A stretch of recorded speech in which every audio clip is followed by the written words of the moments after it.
search the building, couldn't come up with anything. They were certainly anxious and concerned, and they're very cooperative as far as in searching their work areas and that, but as the day wore on and we were conducting our searches, they got a lot more concerned, and then when discussing that we decided we should, even though we didn't find any device, we felt we should close the courthouse.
Stay down! Don't watch my gun there. Lay down! Lay down! Give me the end of the bottle. Come on, guys. Off the ice. Yeah, come on. Just stay off the ice, huh?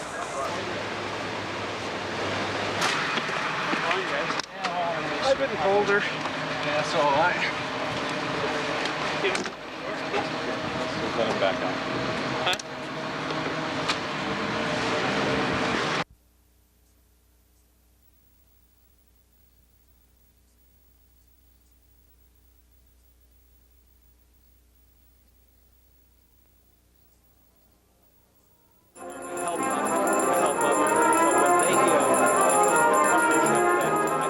Amid all the hustle and bustle, you'll find them at area shopping malls.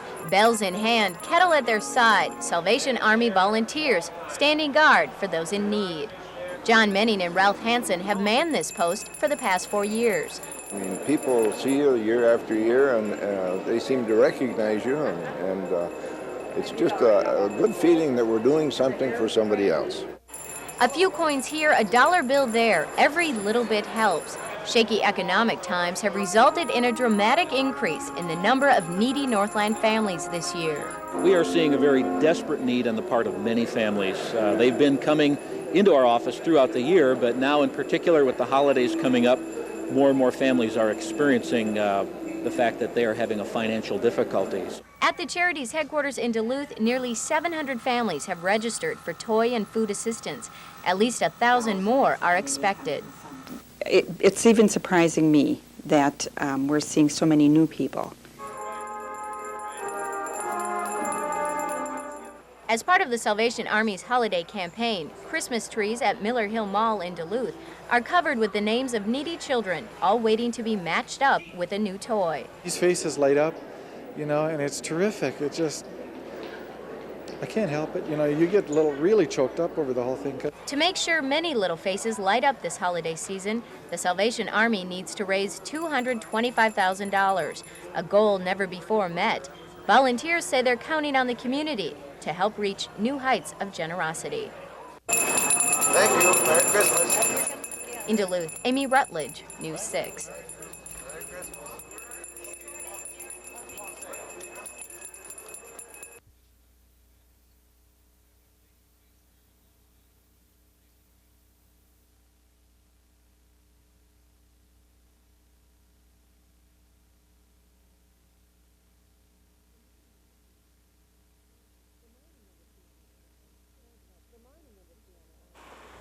The mining industry on the Iron Range employs about 6,000 people today, and the state of Minnesota would like to keep those jobs. As part of the effort to salvage the damaged industry, the state has made $22 million available to the mining companies in the form of loans and grants.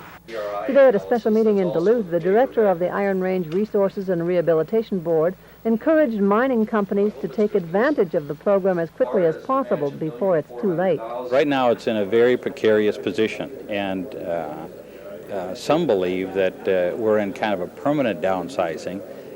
We're not sure of that yet, but clearly we have fewer people employed right now in the industry than we did a year ago, and very likely 6 months from now we might even have less.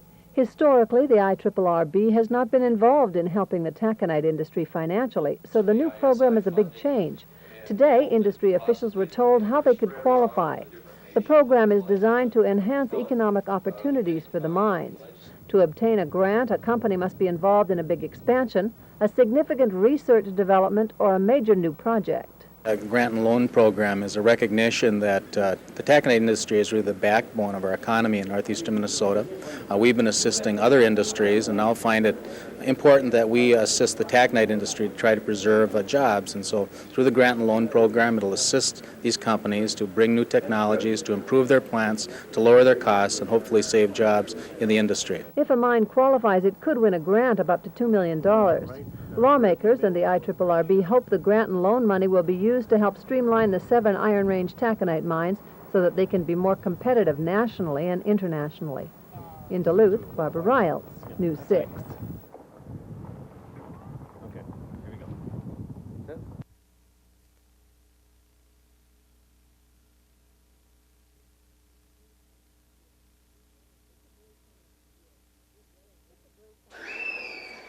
It's a great time of the year. Goodwill is running high as we shop for gifts for friends and family.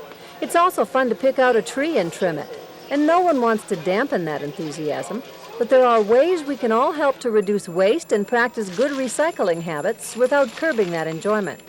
Once again this year, several area businesses are participating in a Christmas tree recycling program. It's a tremendous opportunity to work collaboratively in the community to support and help resolve a solid waste issue, that being Christmas trees. 10 area businesses in Duluth, Superior, and Cloquet have volunteered to serve as drop-off spots after the holiday season for the Christmas trees. Those trees will then be reused for mulch, trail spreading, or fuel. And it's very definitely something that we wanted to continue and see expanded so that we can try to get more of those Christmas trees that went into the garbage before. WLSSD also has some tips to help reduce holiday waste in other areas, including gift wrapping. One suggestion is to use a scarf to wrap gifts instead of paper. The scarf can then become part of the gift. Another idea is, and a lot of people do this, grandmas do this, we should listen to our grandmas, a tin of cookies and candy. When you don't have the waste of wrapping paper, you have a nice tin that can be reused. WLSSD also suggests we look for gifts that are unpackaged or minimally packaged and buy recycled products. None of these suggestions need to take away from holiday fun, but they can certainly help you help our environment. In Duluth, Barbara Riles, News 6.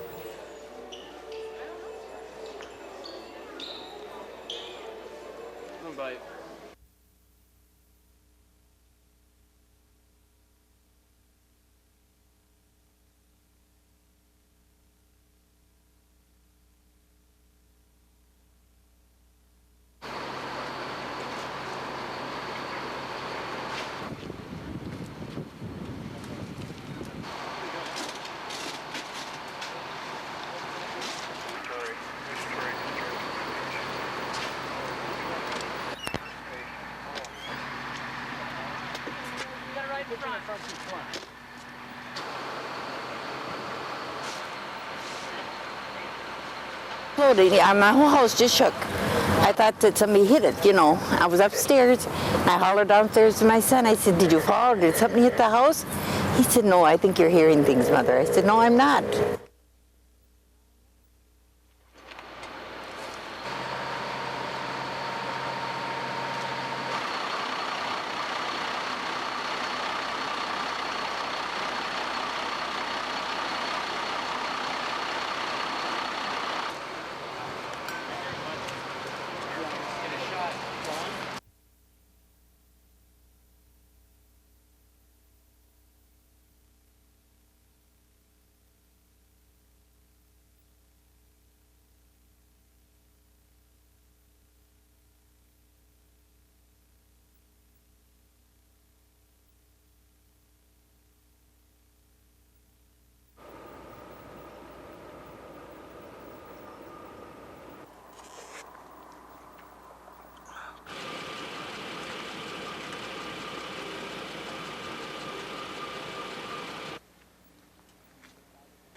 and decided that no matter what, we were staying under 5% this year. So we cut and cut and cut until we got under 5%.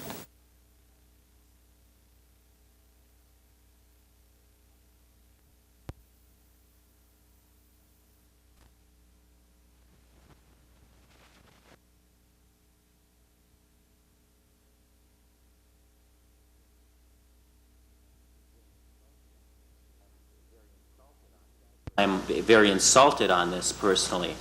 I'm insulted that the mayor would say that it would have been irresponsible to spend this money. Fine, maybe that's extremely good judgment on the mayor's part, but I'm insulted that he doesn't feel that the councilors here have enough intelligence to make their own decision on that matter.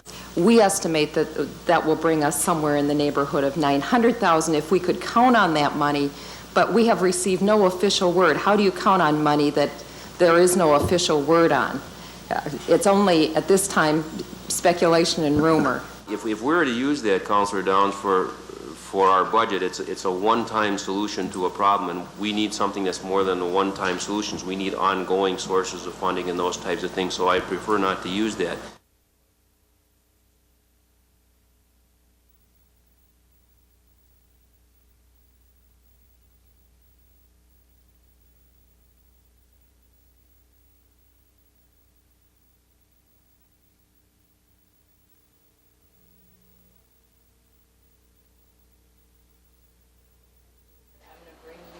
Someday.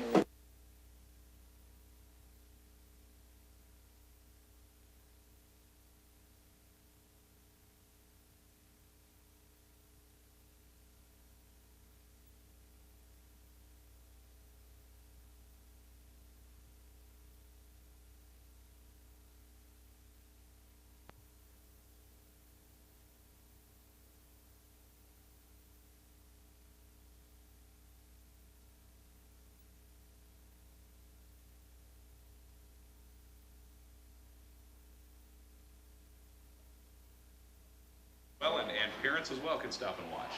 We've got something else you wanted to ask? Add? Add. Doug Hine, okay. Oh, okay. You've only got your $20 challenge. Okay. To tell you the truth, they're huge platters, but Eric, I probably won't get a taste. Thanks to Tony Thorstand, has kicked in $20. Auctioning off to raise some funds. We also have a $100.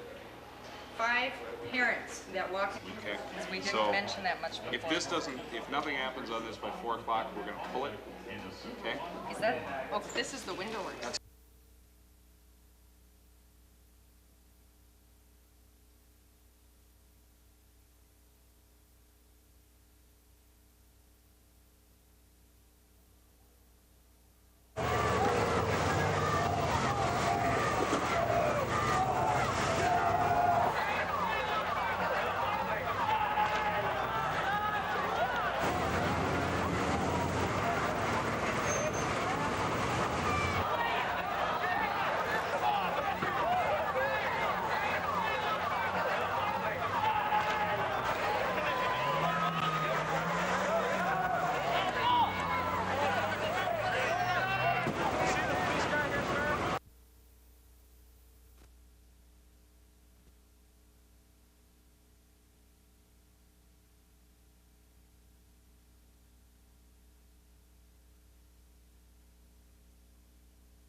The St. Lawrence Seaway presets a closing date. As in the case this year, December 20th was set as the last check-in date. Now, the check-in date doesn't mean the closing. They hold off the closing of the Seaway until the last ship has exited the system, but all those in the system will depart. Actual closing, rough guess, and it's not definitive, rough guess, 26th, 27th of December, someplace in that neighborhood.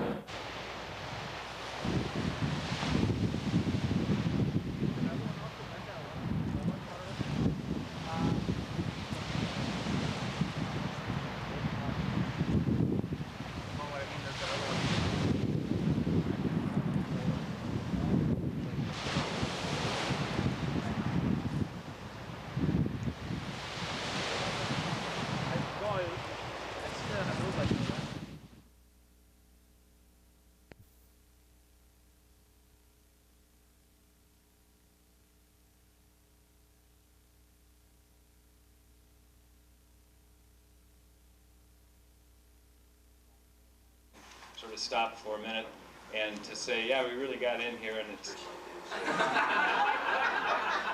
He's not planning on being there, but I think he might really want to be there. It's real exciting. It's somewhat surprising. I don't think that we ever set out to grow, but it's real exciting to be part of the downtown Duluth community. I'm real pleased that we've been able to grow, and we have a really good staff of people, and that we seem to be able to find good authors that tell excellent stories about this region, and that's a real celebration. That's fun.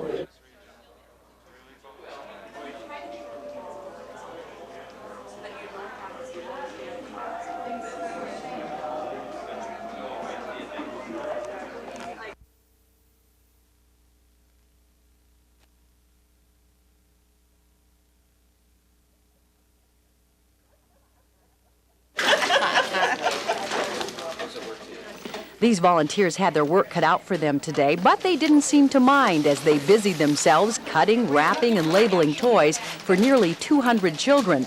Each year, the Moose Lake Area Food Shelf prepares presents and holiday food baskets for families in the area. We come from Mattawa all the way down to Sturgeon Lake, some Kettle River, Carrick, Finlayson, very few down in that area, but it goes down into Pine County too. Founded 5.5 years ago, the food shelf has grown to be an important part of the local community, and so has the demand for its services. It's more so this year. Yeah, we've noticed our people in the food shelf, the number has gone up this year, and just in the recent 3 or 4 months, it's even gone up. Tomorrow, volunteers will work on the holiday food baskets to go along with these brightly wrapped toys. For many families, the volunteers' efforts will make Christmas.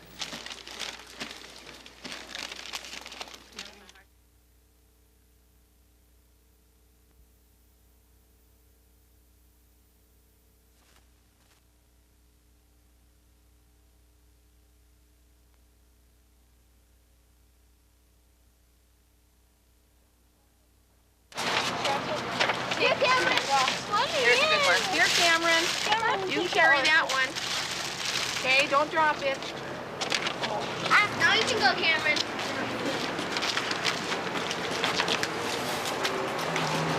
You don't tell any still.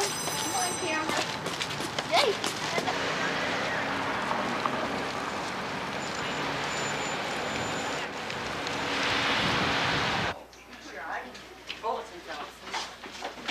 There, I got it now. Thank you.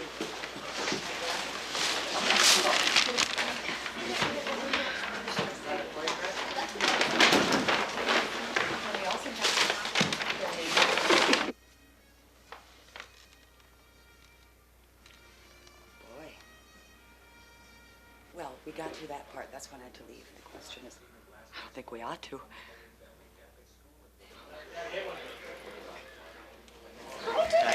Isn't that wonderful?